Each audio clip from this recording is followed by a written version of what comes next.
አንድ አምላክ በሚሆን በአብ በወልድ በመንፈስ ቅዱስ ስም እንደምን ዋላችሁ?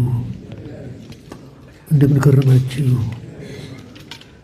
ብፁዕ ወቅዱስ አባታችን አቡነ ማትያስ፣ ብፁዕ አቡነ አብርሃም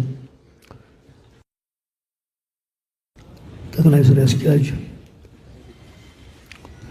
ይህን ታሪካዊ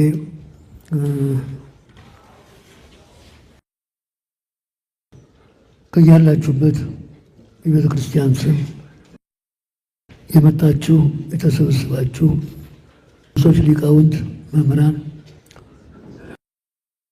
ትንሣኤው በሰላም አደረሳችሁ።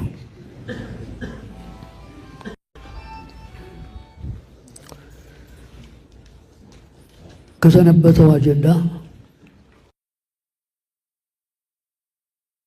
ወይም ሁለቱን እጠቅሳለሁ። ምክንያቱም ሲተላለፍ የሰነበተው በሚዲያ ዓለምን አስደንግጧል። ዓለምን እንዲሸበር ከሽበር ላይ ሽብር እንዲጨመር አድርጓል።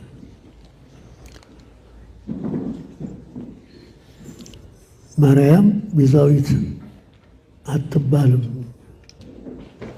የሚለው አነጋገር ዓለም እየተነጋገረበት ነው። ለምን? ሕገ ወጥ ስብከት ነው። መስመር የሌለው በቤተ ክርስቲያን በመላ ኢትዮጵያ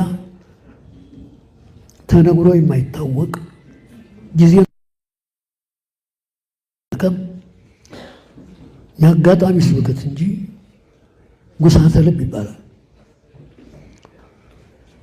ተሰውረ ሲኖር ጊዜ ያገኘን መስሏቸው